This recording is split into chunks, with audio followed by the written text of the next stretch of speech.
दोस्तों आजकल अक्षय तृतीया या आखा तीज का जो पर्व है ना, वो सिर्फ सोने चांदी की खरीदारी तक ही सीमित हो गया है।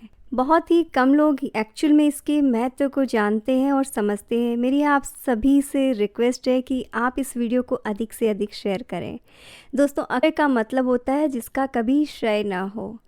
अक्षय तृतीया के दिन हमें उन चीज़ों को खरीदना चाहिए जिनका कभी क्षय ना हो। साथ ही ऐसे काम करने चाहिए जिनका कभी क्षय ना हो। अच्छे काम करिए, दान करिए और साथ ही इस दिन ऐसी चीज़ें घर में नहीं लानी चाहिए जो नेगेटिव एनर्जी को, नेगेटिव एस्पेक्ट को शो करती है, जो हमारे घर को तोड़ने का काम करती है, काटने का काम करती है। उन चीज़ों को इस दिन अवॉइड करना चाहिए। दोस्तों, अगर आखा तीज के मतलब को समझें तो मारवाड़ी भाषा में आखा का मतलब होता है अनाज, क्योंकि वैशाख मास की तीज को आता है, इसीलिए इसे बोलते हैं आखा तीज। और पारंपरिक तरीके से इस दिन मिट्टी के पात्र में कम से कम 7 या 11 प्रकार के अनाज को कूट करके खिचड़ा बनाया जाता है, जिसे इमलाना के साथ खाया जाता है। दोस्तों, ये बहुत ही प्रतीकात्मक पर्व है। प्रतीकात्मक पर्व कैसे है? एक्चुअली आखा या अनाज जो है वो माँ अन्नपूर्णा को रिप्रेजेंट करता है। इस दिन अनाज की पूजा होती है। जिस पात्र में ये खिचड़ा बनता है उसकी बाकायदा पूजा की जाती है, उसको कलावा बांधा जाता है, स्वास्तिक बनाया जाता है। उसके बाद में उसका भोग लगाया जाता है। बेसिकली ये प्रार्थना की जाती है कि हमारे घर में माँ अन्नपूर्णा का वास हमेशा हमेशा के लिए बना रहे।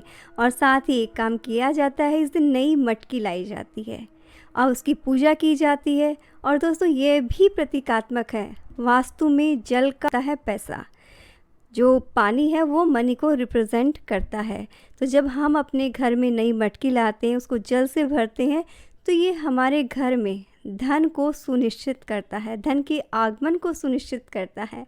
तो दोस्तों, अगर आप भी अक्षय तृतीया के पावन पर्व को बिल्कुल सही तरीके से मनाना चाहते तो ये 2 काम आपने ज़रूर से करना चाहिए।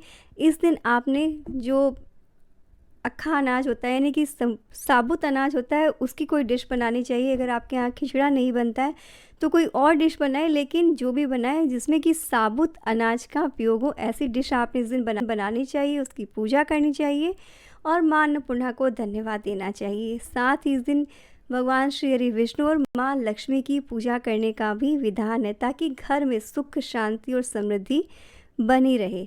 और इसके साथ ही सबसे फेमस ट्रेडिशन इस दिन है सोना या चांदी खरीदना। ऐसा माना जाता है कि जो एक्सपेंसिव मेटल्स होते हैं ये अक्षय होते हैं, लॉन्ग टर्म के लिए होते हैं और हमें सपोर्ट का काम करते हैं, इसीलिए इन चीज़ों को ख़रीदा जाता है। लेकिन आज के टाइम में सभी के लिए इनको ख़रीदना आसान नहीं है।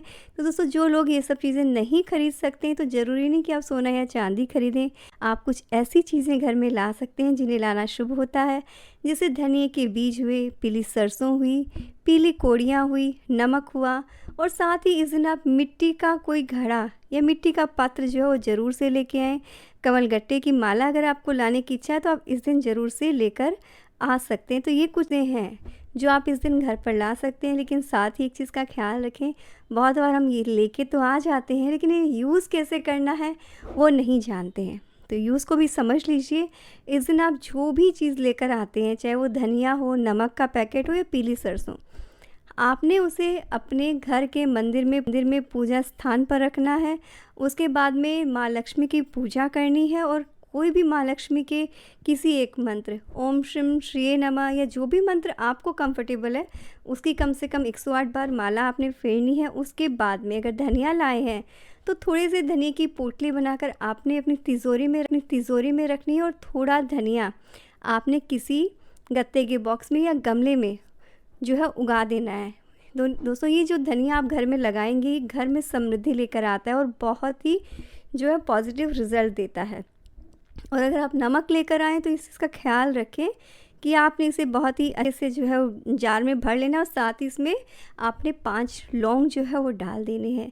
दोस्तों, नमक भी घर की बरकत को जो है रिप्रेजेंट करता है, तो इस चीज़ का भी आप ख्याल रखें। तो ये तो चीज़ें होंगी क्या आपने लाना है और क्या करना है। इसके साथ ही कुछ छोटी-छोटी चीज़ें हैं, उनका भी आपने ख़्याल रखना है। 5 ऐसी चीज़ें हैं जिन्हें आप स्ट्रिक्टली अवॉइड करना है इस दिन। उसमें सबसे पहली चीज़ तो है लोहे का सामान। जी हाँ दोस्तों, अक्षय तृतीया के दिन लोहे का सामान जो है आपने अवॉइड करना चाहिए। रीज़न सिंपल है, क्योंकि जो लोहा है वो शनि की धातु है और शुभ मौके पर लोहे की चीज़ें खरीदना हम शुभ नहीं मानते, इसीलिए इसे अवॉइड करना। इसके साथ ही दूसरी चीज़ है कि आपने यूज़ एंड थ्रो चीज़ें नहीं लानी है। जैसे कि मैंने पहले भी बताया कि अक्षय का मतलब ऐसी चीज़ें जिनका क्षय नहीं हो, तो आपने इस दिन ऐसी चीज़ें लानी चाहिए जो लंबे टाइम तक चले। तो ऐसी चीज़ें जो वन टाइम यूज़ की है वो आपने कम से कम इस दिन जो है वो अवॉइड करनी चाहिए। तीसरी चीज़ है एल्यूमिनियम की चीज़ें जो है वो बिल्कुल नहीं लानी चाहिए, क्योंकि वैसे भी एल्यूमिनियम जो है वो अशुद्ध धातु माना जाता है, और अगर साइंटिफिक वे में भी समझें तो दोस्तों ये हेल्थ के लिए बिल्कुल भी अच्छा नहीं होता है। आपने स्ट्रिक्टली अवॉइड करना चाहिए। अक्षय तृतीया नहीं, आपने नॉर्मल डेज़ में भी एल्यूमिनियम जो है वो बिल्कुल से अवॉइड करना चाहिए। चौथी चीज़ है कांच का सामान। एक्चुअली क्या होता है, कई बार हम शो पीसेस वगैरह ले आते हैं, लेकिन दोस्तों कांच जो है ना वो राहु से जोड़कर देखा जाता है, तो और जो कि हमारे मानसिक तनाव का कारण भी बन सकता है।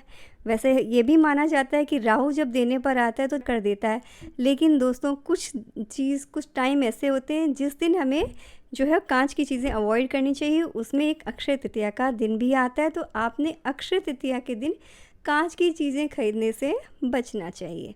और पांचवी चीज़ें धारदार चीज़ें, जैसे कि चाकू, कैंची, ब्लेड या नुकीली चीज़ जैसे सुई, जो काटने का काम करे या चुभने का काम करे, तकलीफ़ देने का काम करे, तो वो एक्चुअली नेगेटिव असर डालती है, घर में अशांति फैलाती है। इसीलिए अक्षय तृतीया के दिन आपने ये चीज़ें भूल कर भी नहीं लानी है। दोस्तों कमेंट करके आप ये ज़रूर से बताएं कि आप अक्षय तृतीया के दिन अपने घर में क्या लेकर आने वाले हैं।